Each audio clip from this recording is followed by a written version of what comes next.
𝐿Ivestream. My name is Dr. Mathieu. I'm a general practitioner from family medical practice in Hanoi. I'm working here for 3 years, and I would like to take this opportunity to speak with you and to invite you in a few days to speak about a very important topic, which is vaccination and vaccines. As a doctor, I see everyday patients that need vaccination, and most of them, they are coming to get vaccine because they are told to, but they don't really understand what is a vaccine and how it works and why they should get vaccination. Actually, vaccination is one of the most important discovery in medicine, and it has saved millions and millions of lives so far. And that's very, very important. So if you want to understand how it works, how it was discovered, why vaccines are safe and effective, and why sometimes it has brought some controversy about their safety and their effectiveness. And I would like to answer your questions and answer to the question or the interrogation you could have about vaccination. So, is it safe? Is it effective? How the vaccine have been discovered? How it works? How immunity works? All these questions about vaccination, immunity, and everything, we are going to talk about that on the 10th of October. So please, everyone is welcome. And see you soon. Bye bye.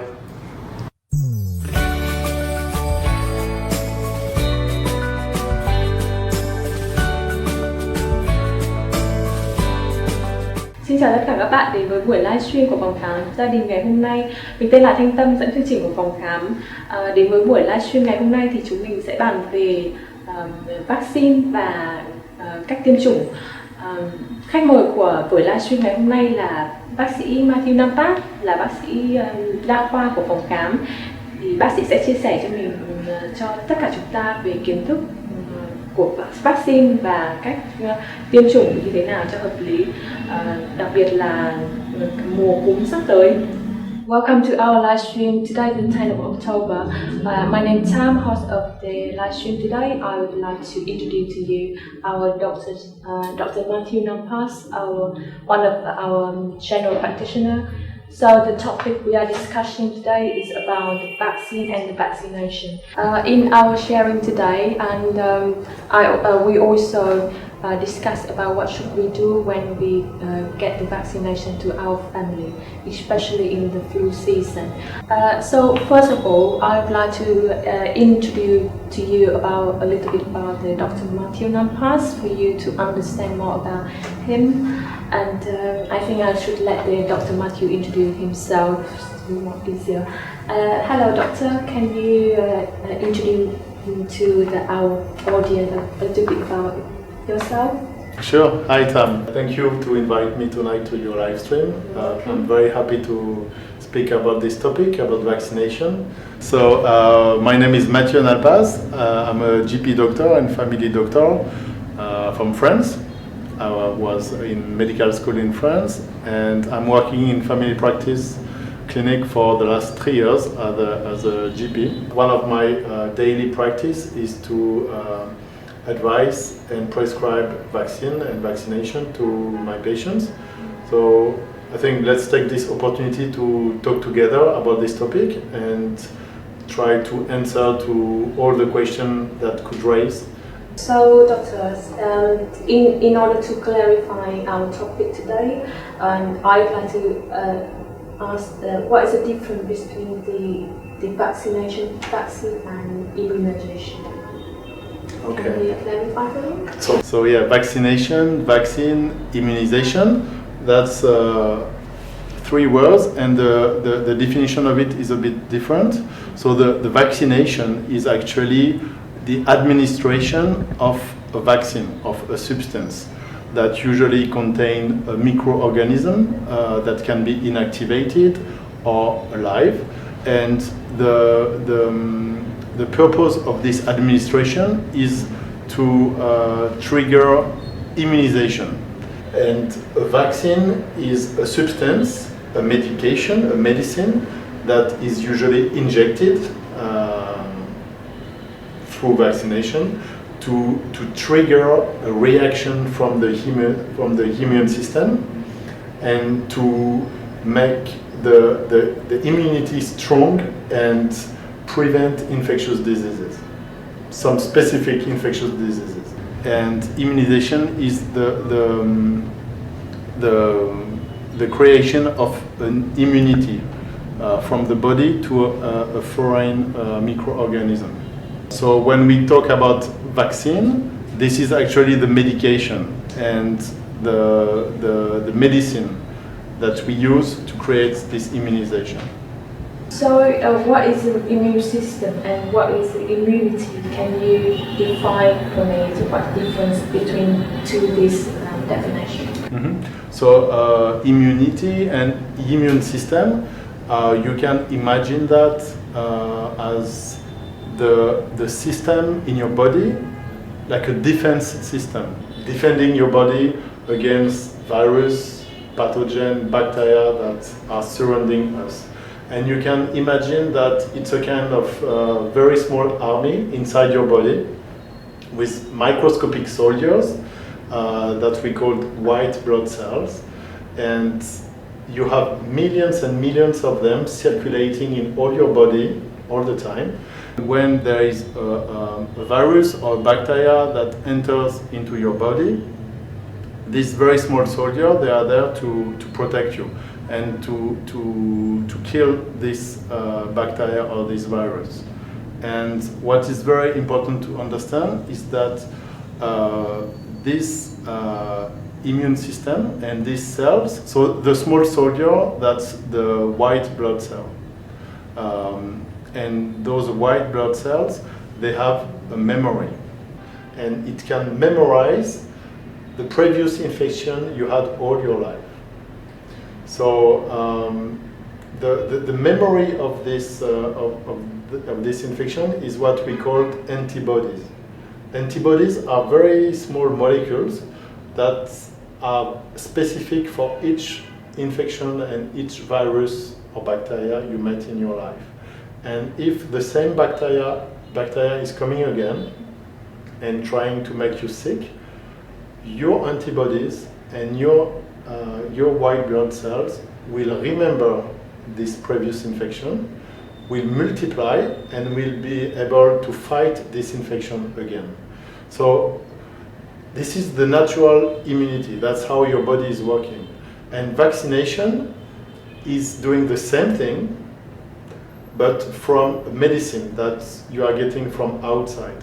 The idea of vaccination is to mimic the natural immunity, to create an immune reaction from the body with what we call immunization. So we bring a little piece of bacteria or a little piece of virus that we put in a vaccine, and then we bring that in your body through an injection. And the idea is to trigger an immune response to this medicine and to create the antibody against this infection, but without the risk of getting sick, of experiencing the infection that can be very serious in some cases. So it's a kind of artificial immune reaction. Let's go to the third question. And how long do we know about immunization, or how the vaccination will be covered? I see. Yes. So you're asking me about the history of vaccination. Okay.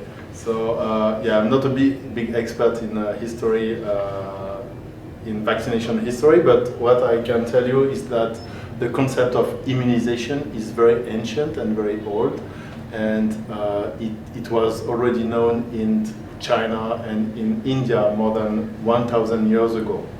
That means that from Asian source? Yes, actually it was, we think that it was the concept of using a disease.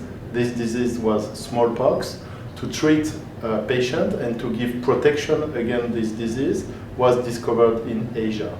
and it was then modernized in England in the 18th century. And one physician in 1797, his name was Edward Jenner, he was the first one to bring vaccination to the modern world and to make it something more effective and more safer, because ancient immunization was not very safe. But he actually discovered that by using another disease which was cowpox, and it was affecting only the cows, the animal, the cows. If you use this disease as a vaccine for human, you can protect human against smallpox disease. So what is a smallpox? Can you explain to me what is smallpox? Yes, the smallpox is an infectious disease caused by a virus, the virus of smallpox, and we don't know much about it anymore because it was already eradicated, thanks to vaccination actually. And the last case happened in 1977 in Africa, but since then there was no case of smallpox worldwide. But in that time, in the 18th century, it was a very, very important disease that used to kill millions of people and led them with bad scarring of the skin, sometimes blindness. So the idea of this doctor was to protect the people from smallpox, and he noticed that the milkmaid, so the person who were milking the cow, and the cow who were sick of cowpox, those persons were protected against smallpox. You know, if they were in contact with the sick cows, they were not getting the smallpox. And he thought that maybe there is a connection between these two infections, and he tried to experience and to use a vaccine made from the cowpox to protect humans. And actually it worked. That was the first vaccine which was discovered. Another question is, what does the vaccine work? How does the vaccine work? Yeah, how does it work? A vaccine is a little piece of a virus or a bacteria, because you can have vaccine against bacteria and you can have vaccine against virus. So you take a piece of this bacteria or virus, you inactivate it, you make it non-harmful anymore, and you take a little piece of this material and you make a kind of medicine with it. You can add some additive, some preservative, some things to make it resistant to fungus, for example, when you have to keep it to store it in a vial. And then you inject, most of the time, you inject this material, this medicine, into a patient. Most of the vaccine, you inject it through an intramuscular injection. Some vaccine you can receive it orally, you can just eat them, swallow them, drink them actually.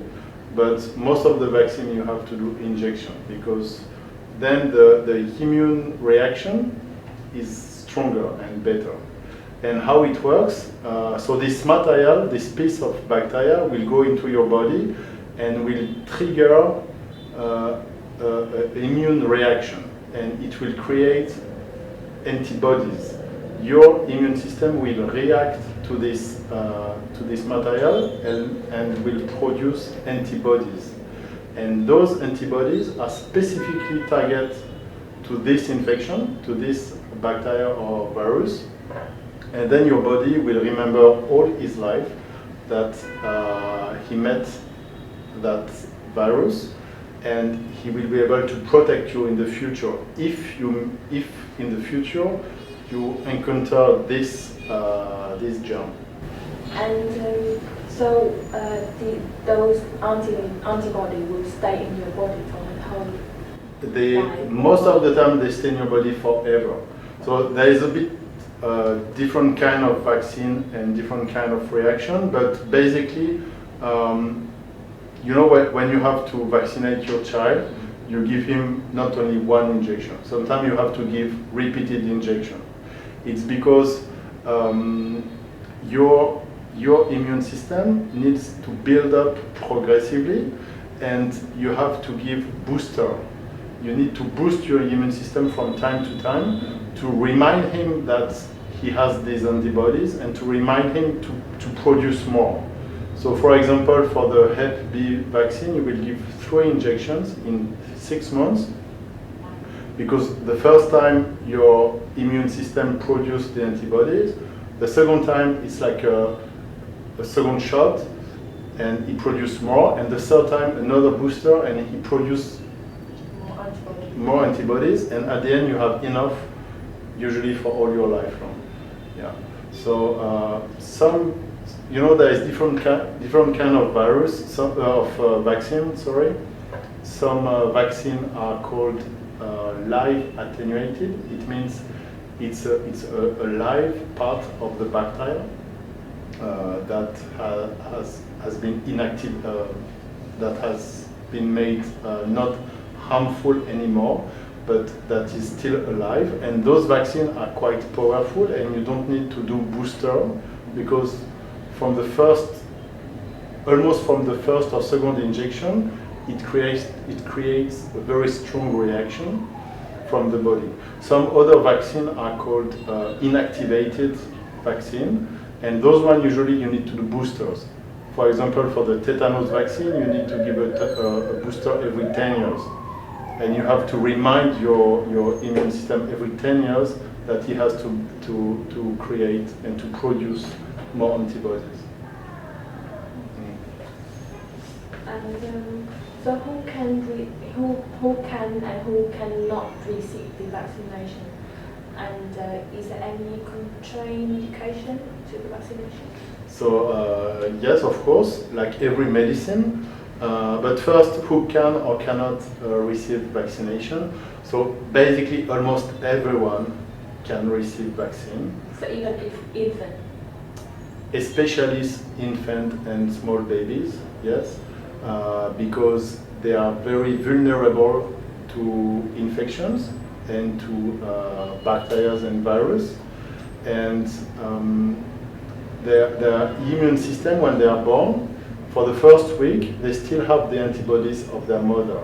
But with time, all these antibodies from the mother, they go away, and then they are very vulnerable, and they don't have their own immune system to protect them. So that's why we start to vaccinate babies and infants very young, actually, from 2 months old. Even you can do it from a few days, but from a few months you start to give injection. And so, yeah, small infants, small baby, they can receive the vaccination. Adult, of course, adults too. So they need to get vaccinated, to receive boosters. Elderly people, they need to get vaccinated for the flu, for example, for pneumococcus infection. And about contraindication, I think it was your second question. There are a few contraindications to vaccination. It's quite rare, but it can happen, especially people who might have some allergies to some component of the vaccines. Some people who might have some rare immune system disease. People who have immune system deficiency, immunity problem. So, some of those people, they cannot receive vaccination.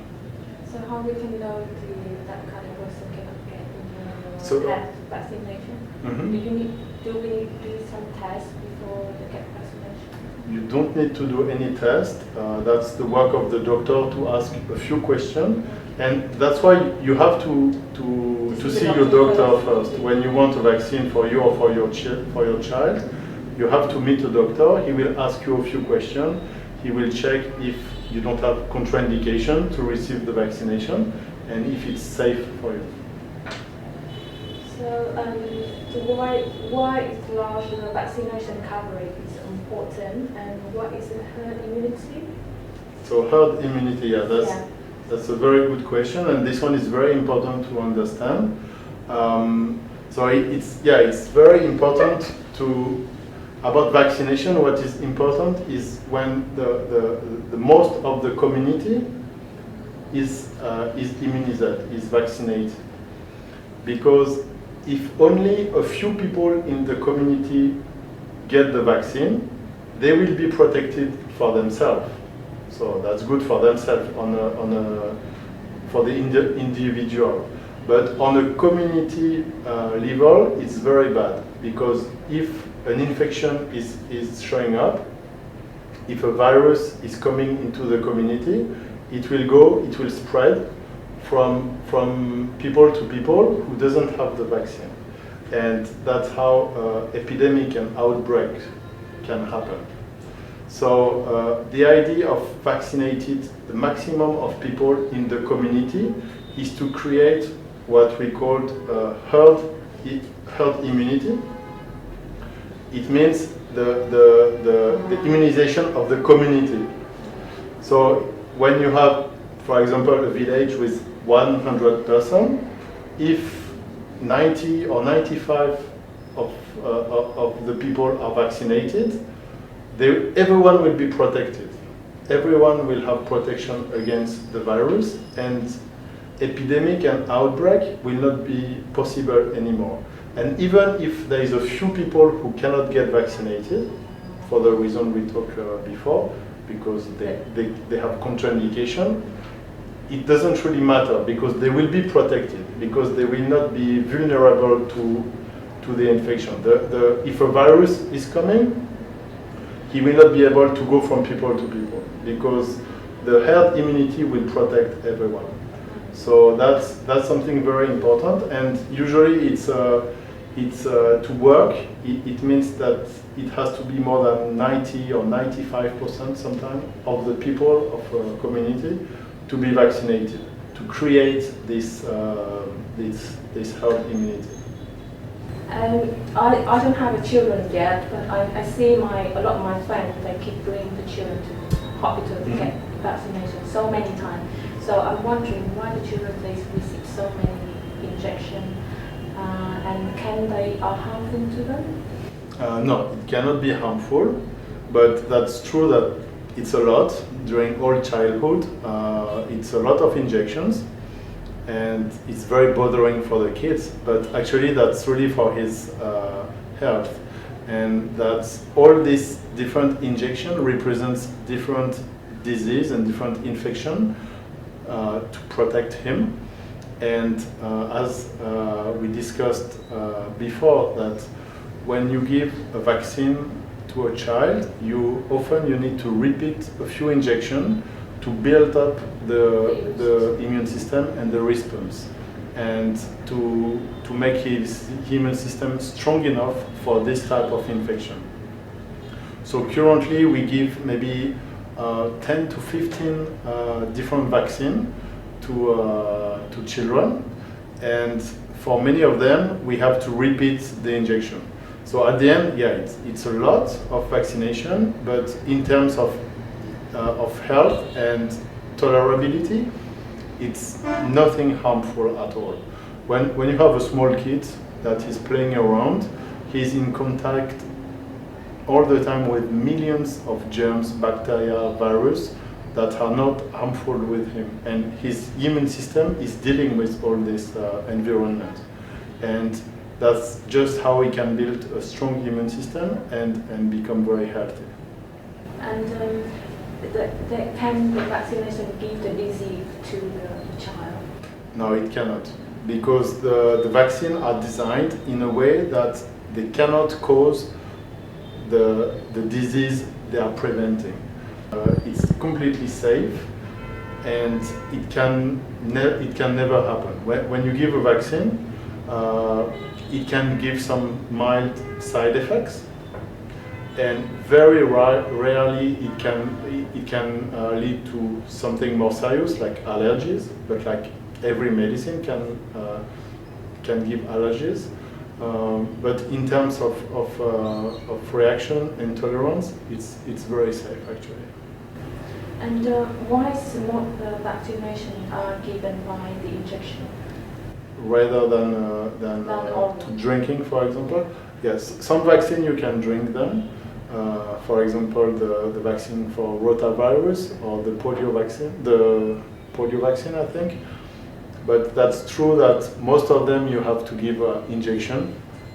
The main reason is because the reaction and the immune reaction is stronger through an injection. Maybe in the future we will be able to develop something easier to administrate, like just a syrup, for example. For sure it will be more convenient, but for now we still have to do the injection. That's the most effective way to get a good vaccination. And are the vaccines safe? And so what does it contain, the vaccine? So yeah, today they are very safe, and it's even safer and safer, I think, to get to be approved and to go on the market. A vaccine has to pass a lot of regulation and a lot of steps to make sure that it's safe. Because if you want to give that to your small baby, you want to be sure that what you are giving him is very good and cannot harm him. So yeah, actually the path to get approved is very long, and there is a lot of trial and studies. Make sure that all those products are very good. So the vaccine contains a few things. It contains, of course, the part of the infection you want to prevent. So usually it's a piece of a virus or a piece of a bacteria. Sometimes antigen, sometimes a piece of the bacteria that has been inactivated, and it contains other things like adjuvants. Adjuvants are molecules that help the immune system to be more reactive and more effective to the vaccine. And at least you have some other component like so adjuvant, antigen, and preservative. Those preservatives help the vaccine to be stable and to be stored in a vial usually, and to be resistant to infection like fungal infection. And all these components all together, they are what you find into the vials and into the small syringe you will inject to the patient. So the question is, are vaccine effective, and what sort of side effect of the vaccination? So yes, the vaccines are very effective. Not 100%. You must understand that nothing is effective at 100%, and that's actually one of the criticizing of people who want to criticize vaccine. They will say that they cannot protect you 100%, which is true. But when you look at general effectiveness of vaccine, it's very good. For example, in the whole 20th century, there was more than 300 million deaths by the smallpox virus. You remember the one we told before? 300 million, so a lot of people died from this infection in 90 years' time. Since 1979, it's zero. So, and because of the vaccination, actually. So yes, that's very effective, and you can find these data for almost every infection involved. You can see the data for measles, polio, mumps, etc., before vaccination campaign and after vaccination campaign. The mortality and the morbidity is almost zero. So yes, that's a very effective medication. It's one of the most effective medicine achievement actually. much more than most of the medicine. And in terms of side effects, there are some few side effects. Most of them are very benign. The most frequent are mild pain at the site of injection. You can have some redness, a bit of swelling. Sometimes you can have a low-grade fever that will not last long. It's very, very benign. It's normal, and it's not something to worry about. In some very rare case, vaccination can cause severe reaction, especially allergy. Like every medicine can cause a severe allergic reaction. If it happens, you can be taken care of by your doctor, by your clinic. And other side effects can be, apart from allergy, can be very, very rare immune reaction. But it's very, very, I mean, considering the benefit of vaccination, it's something negligible. It's very, very rare, actually. Yeah. So where is the fear or the mistrust about get vaccinated come from? So the mistrust and the fear, very good question, because it's something very actual, and we talk a lot about that nowadays. There is actually some mistrust and suspicion around vaccination. And many people, they started stopping vaccinating themselves or stopping vaccinating their children because they were thinking that it can be more harmful for their kids, which is totally not true. And I think the main reason about that is because many people forgot about what is really vaccination and what it has brought to the society. We don't have to face smallpox anymore, for example. Our kids don't suffer and don't die anymore from very serious infectious disease, and that's thanks to vaccination. But despite this great achievement from medicine and vaccination, there is still some suspicion and mistrust. So one of the reasons is there was some misinformation that was spread on this topic. One example is about measles. Measles is an infectious disease, and in the 90s there was one scientific publication that said that maybe there was a link between measles and autism. And at the end, this publication was retracted, and it was proven that it was false data, and it was totally not something true. But despite of that, the impact of this information on the public was very, very big, and it's just created more suspicion and more resistant to vaccination. And now there are sometimes some people who are not doctors, who are not scientists, and start some blogging or social media comments or media's discussion saying that vaccination are not good. But they don't know anything about what is really vaccination, and they don't have any scientific knowledge, and they actually do more harm than good, and that's a shame, actually, because it can create some dramatic situation. You know, like a disease like an infection like measles, for example. It was in the US, it was almost eradicated, but because some people started not to be vaccinated against it anymore, a new outbreak and a new epidemic started again and affected many kids, many children, and of course there was some very serious case, some death about that.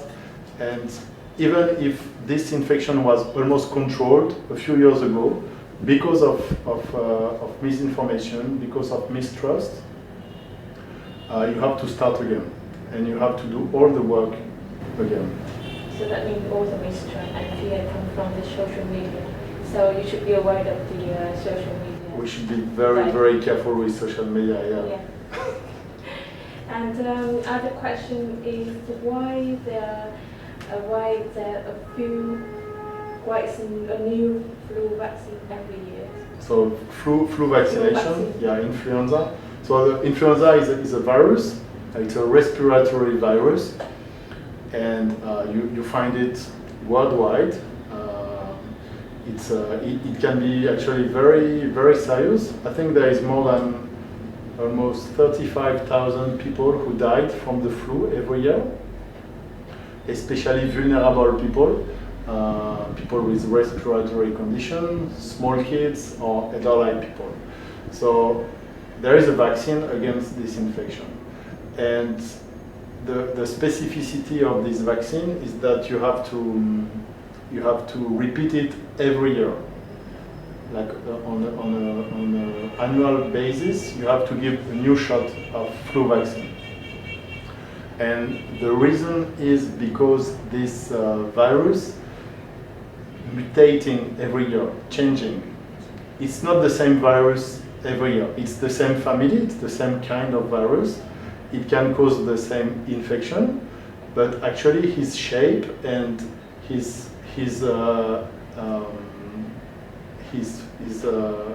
specificities are a bit different. So you cannot give the same vaccine every year because it will not be effective. So every year, some specialists from infectious disease and some vaccine specialists, they have to design and build a new vaccine for the new flu virus, and that's why that every year you have to receive a new one. And so who can receive the flu vaccine and when we should get the flu vaccine? So basically everyone can receive the flu vaccine. It's even recommended to get it. The person who need it the most is people with a pre-existing respiratory or pre-existing condition. For example, patients who has asthma or lungs disease or diabetes or these kind of things. Small children with this pre-existing condition and elderly people. Pregnant women, they should get the vaccination as well for flu vaccination. And and how about the patient with cancer? Can they be safe to get the flu vaccine? Yes, people who suffer from cancer, they are very vulnerable because their body is already weak and is already fighting a very bad disease. So they should get this flu vaccine. Is it safe to receive the flu vaccine? So the flu vaccine is like every vaccine. It has been through a whole process of safety check, and this is actually very safe. The tolerance of it is very good. The side effects are the same than for every other vaccine, mainly local side effects, low-grade fever. In terms of allergies or bad reaction, it's not different from other vaccines. So yes, it's very safe. And when we should get the vaccination? At the time when the season turn to the winter, should we get the vaccination when the winter coming or? Yeah, the flu is a seasonal disease, seasonal infection. There is more cases in the winter, so it's usually recommended to get this vaccine just when the season is starting. So in the North Hemisphere, it's usually from September to October to start this vaccination. And how about the country, like they don't have the 4 seasons, they only have a 1 season, like Thailand or even the South Vietnam, they don't have a winter. Can they? you can do it as well during the same period of September to November. September Yeah. to November. Yeah. And how effective is the flu vaccine? The flu vaccine is effective, not 100%, okay, like other vaccine, but the effectiveness is pretty good. And even if you get the flu, despite you are vaccinated, you are the risk you develop a very severe flu is less, meaning that you get that means I will get a few symptoms. Yeah, you will not have a severe flu. You will not have a very bad lungs infection, for example. Your body will have like some antibodies to fight it, maybe not enough to be completely okay, but the infection you will have will be less severe. So that's all for sharing today. Please stay tuned and we'll back with the Q&A section with a lot of interesting questions coming from audience. Remember, you can ask a lot of questions by the comment below. Thank you and we will back shortly. Ciao 𝐿𝐼𝐻. My name is Dr Mathieu. I'm a general practitioner from family medical practice in Hanoi. I'm working here for 3 years, and I would like to take this opportunity to speak with you and to invite you in a few days to speak about a very important topic, which is vaccination and vaccines. As a doctor, I see everyday patients that need vaccination, and most of them, they are coming to get vaccine because they are told to, but they don't really understand what is a vaccine and how it works and why they should get vaccination. Actually, vaccination is one of the most important discovery in medicine, and it has saved millions and millions of lives so far. And that's very, very important.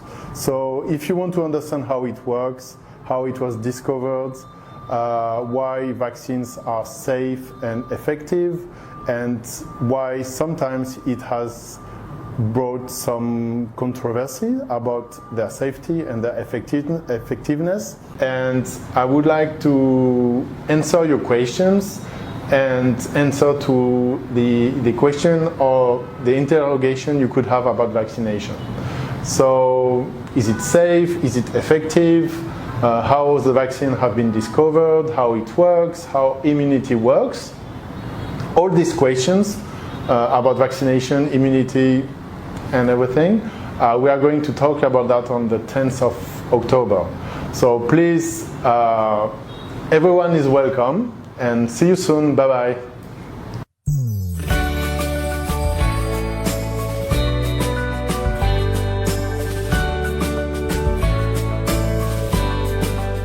Welcome back. So now we are going to the Q&A section, and on my hand I have a lot of questions from the audience. And the first question comes from the audience named Hangu. So the question is, do the vaccine work against the virus and bacteria, and why aren't all the vaccine 100% effective? So the answer is yes, it works against some viruses and some bacteria. For example, the pneumococcus bacteria or HPV virus.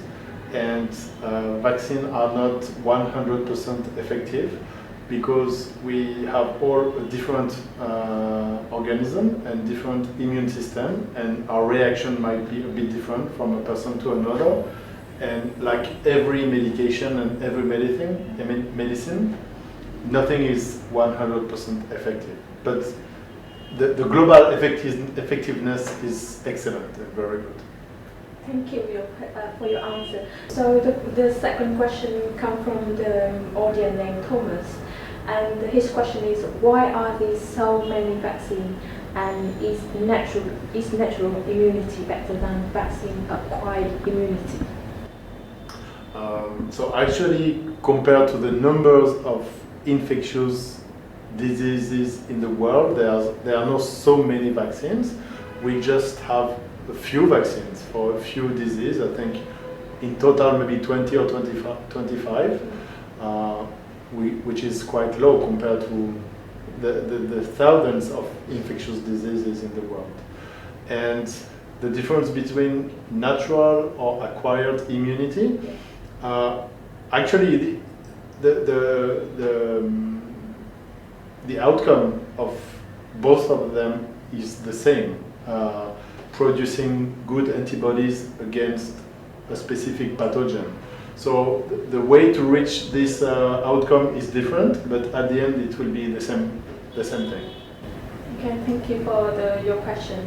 And the third question comes from the audience named Bing. So the question is, what is a herd immunity? Is it real? Does it work?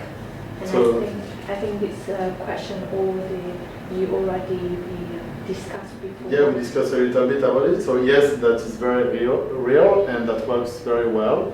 And just a quick reminder, herd immunity is the immunity created by a community of people being vaccinated, and it allows the few people who cannot receive vaccine to be protected against some specific disease.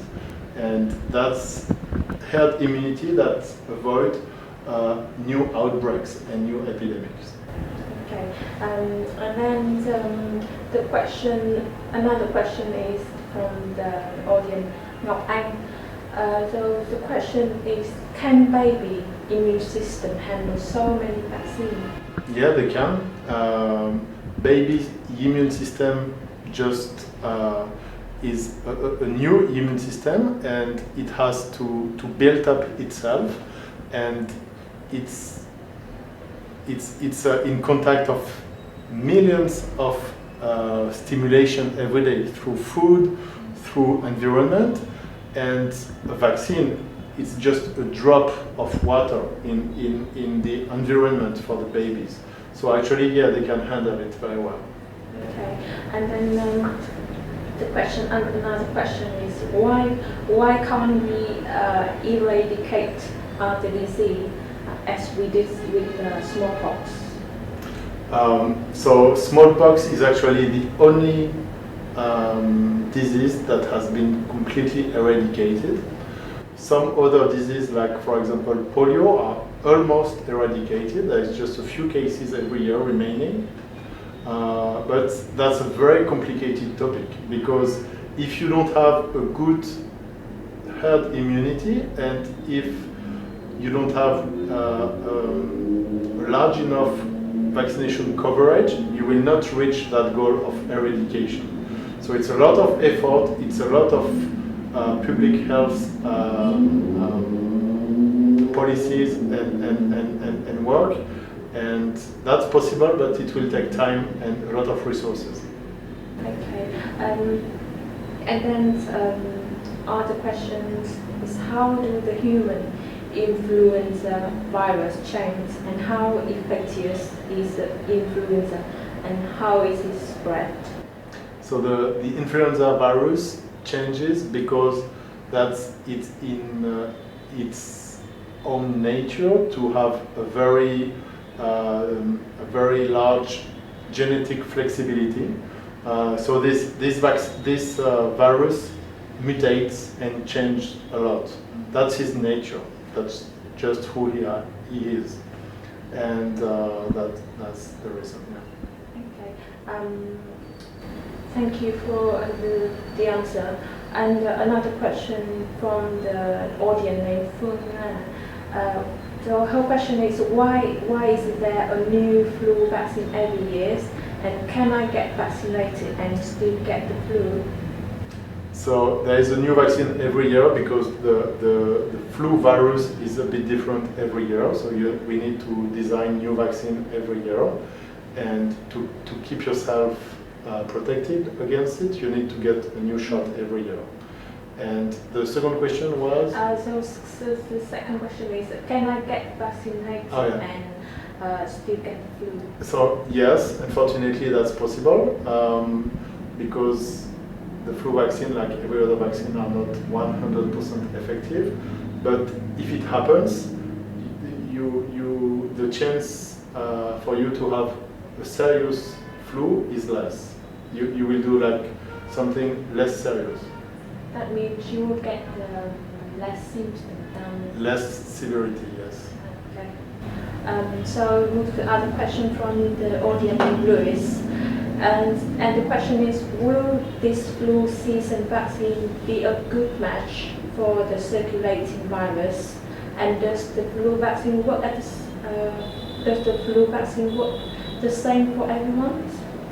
It's supposed to work for the same for everyone, and that's the job of many experts and specialists to decide which strain of the virus they will put in the new vaccine. So usually that's a good match, and there is, they always catch the virus that caused epidemics. So that is usually working, yes. But it's a kind of a bet sometimes to try to guess which vaccine will be the most will cause the next epidemic. Yeah. Okay. Another question from the audience, Elizabeth. And her question is that besides vaccination, how can people protect themselves against the flu? And do the flu vaccine cause any side effect? So the flu vaccine can cause very mild side effects. Local side effects at the point of injection. You can have a mild pain, a mild swelling, low-grade fever. That's usually very mild symptoms. It doesn't last very long. And in terms of effectiveness, the first question was? So the first question is that besides vaccination, how can people protect themselves? So to protect yourself against not only the flu, but all respiratory infection and respiratory virus infection, it's basic hygiene. Thing to wash your hands regularly. You can wear a mask if you are coughing or if you are in contact with a person who might be infected. These kind of things. Okay, thank you, Doctor. And then move to another question. So what is the difference between the cold and flu? That's interesting. We also have the same question. So a flu is a specific infectious disease caused by the flu virus. A cold is more like a general name for some symptoms. When you have runny nose, sore throat, you're coughing, you have some fever, we call it a cold, and it is usually caused by a respiratory virus that can be the flu. The flu can give cold symptoms, but the flu is actually the flu disease, the flu infection. So that means the flu is more serious than cold? The flu is usually more serious, yes. Yeah, the virus, many viruses can cause a cold, and they are usually not very serious, yes. Okay, thank you. And then the question is, can I get a flu vaccine if I am allergic to the egg? And when will the flu activity begin, and when will it peak? So by precaution, we usually say that people who have a true allergy to eggs should not receive the vaccine, because the flu vaccine, because it contains some egg protein inside. So yeah, if you have a true allergy to egg, you should not. That's one of the contraindications for flu vaccine. Although it's very rare, true allergy to egg. So that's something you should discuss with your doctor. And there are other questions from the audience, from Lynn. So the question is, what can I do to protect children who are too young to get vaccinated?